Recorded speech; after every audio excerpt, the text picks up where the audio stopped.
Students जो इस पूरे कोर्स के अंदर सबसे इम्पॉर्टेंट एरिया अगर कोई है तो वो इवेल्युएशन ऑफ आर्ट है, क्योंकि आप बच्चों को आर्ट सिखाएंगे तो उसमें ये बहुत इम्पॉर्टेंट है कि आप किस तरह से इवेल्युएट करते हैं एक आर्ट वर्क को। इसकी एक कंटेम्प्रेरी अंडरस्टैंडिंग आप लोगों को होनी चाहिए।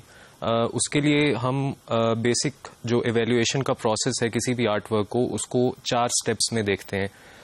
इसमें जो आपसे रिक्वायरमेंट है वो ये है कि आप इसको इस तरह से समझें कि ये आपके जहन के लिए एक चैलेंजिंग सिचुएशन होती है, जहाँ पे आपने किसी आर्ट वर्क को सिस्टमेटिकली भी एनालाइज करना होता है और सिग्निफिकेंटली भी एनालाइज करना होता है। सिस्टमेटिकली का मतलब ये कि आपको उसमें बहुत स्टेप बाय स्टेप एक प्रोसेस के थ्रू आपको उसकी नरेशन करनी होती है, उसकी डिस्क्रिप्शन करनी होती है। फिर उसके कंपोनेंट्स जो आप डिस्कवर करते हैं, जो आइडेंटिफाई करते हैं, उनको फिर आपने एनालाइज करना होता है,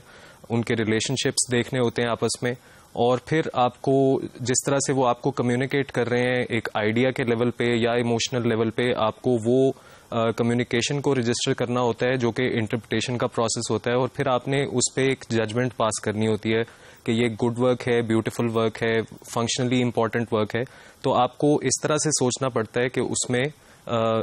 सिस्टम भी इन्वॉल्व हो और उसमें आपकी एक सिग्निफिकेंस की स्टडी भी इन्वॉल्व हो कि आप किस तरह से सिग्निफिकेंटली उस पर एक जजमेंट पास कर सकते हैं। यानी कि आपकी जजमेंट को रेलेवेंट होना चाहिए उस वर्क के अकॉर्डिंगली, ताकि वो एक वर्क की एक प्रॉपर जो वैल्यू है उसको सामने लाया जा सके। इसमें सिस्टमेटिकली सोचने के लिए और इस पे एक सिग्निफिकेंट जजमेंट देने के लिए किसी भी आर्ट वर्क पे, उसमें एक 4 स्टेप प्रोसेस इन्वॉल्व होता है। जब आप किसी भी आर्ट वर्क को देखते हैं तो आपको जो फर्स्ट स्टेप है उसमें आपको उसको डिस्क्राइब करना होता है, यानी कि फर्स्ट स्टेप जो है उसको डिस्क्रिप्शन कहा जाता है। ये बेसिकली जो एलिमेंट्स ऑफ आर्ट हैं उनकी आइडेंटिफिकेशन होती है। फॉर एग्जाम्पल कि लाइन को किस तरह आर्टिस्ट ने इस्तेमाल किया है, लाइन आपको कौन कौन सी उसमें नजर आ रही है, कोई डायगोनल लाइंस हैं, हॉरिजॉन्टल लाइंस हैं, वर्टिकल लाइंस हैं या इम्प्लाइड लाइंस हैं। तो लाइन की एक सर्टेन टाइप आप आइडेंटिफाई करते हैं। इसी तरह शेप किस तरह की इस्तेमाल हुई है उसकी आइडेंटिफिकेशन होती है। फिर टेक्सचर अगर इस्तेमाल हुआ है तो वो भी आइडेंटिफाई करते हैं। तो डिस्क्रिप्शन में बेसिकली आप आइडेंटिफिकेशन का प्रोसेस करते हैं on the basis of familiarity जो आपकी उस सब्जेक्ट मैटर के साथ है या उस पेंटिंग स्टाइल के साथ है। उसके बाद जो एनालिसिस होता है उसमें उन्हीं एलिमेंट्स के जो दरमियान रिलेशनशिप्स हैं आप उनको एक्सप्लोर करते हैं।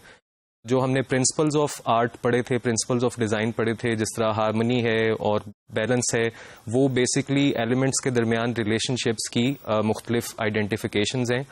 उनको आप यूज़ करते हैं एनालिसिस में ये बताने के लिए कि आर्टिस्ट ने अगर प्रोपोर्शन को यूज़ किया है या साइज़ को यूज़ किया है तो उसने फिर वो रिलेशनशिप किस तरह ड्रॉ किया है, उसने क्या कम और ज़्यादा प्रोपोर्शन की बेसिस पे कोई चीज़ सजेस्ट की है, या उसने टेक्सचर के चेंज से कोई चीज़ सजेस्ट करने की कोशिश की है, या फिर कलर का इस्तेमाल, जिस तरह हमने पहले भी डिस्कस किया कि फोरग्राउंड पे फ़र्क होता है, बैकग्राउंड पे फ़र्क होता है, मिड ग्राउंड में फ़र्क होता है, जिसकी वजह से एक सेंस ऑफ डिस्टेंस क्रिएट होता है। तो इस तरह की जो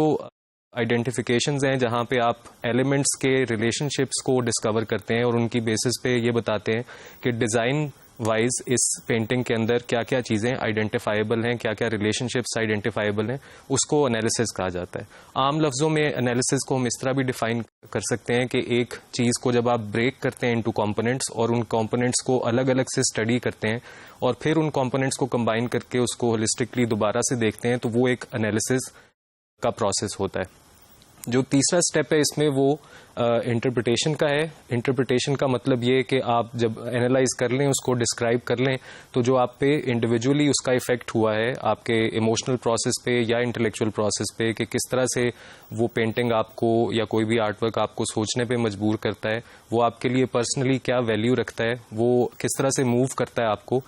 ये सब चीज़ें जो हैं वो इंटरप्रिटेशन का हिस्सा होती हैं। उसके बाद जजमेंट जो कि 4th और फाइनल स्टेप है, उसमें आप एक क्राइटेरियन की बेसिस पे, एक पर्सपेक्टिव की बेसिस पे आप उसको जज करते हैं, उसको एस्थेटिकली भी जज करते हैं, उसकी फॉर्मल क्वालिटीज़ को भी जज करते हैं, उसकी एक्सप्रेसिव क्वालिटीज़ को जज करते हैं, उसकी कम्युनिकेशन को जज करते हैं, उसकी यूटिलिटी, उसका फंक्शन, उसको जज करते हैं। लेकिन उसमें जो आपको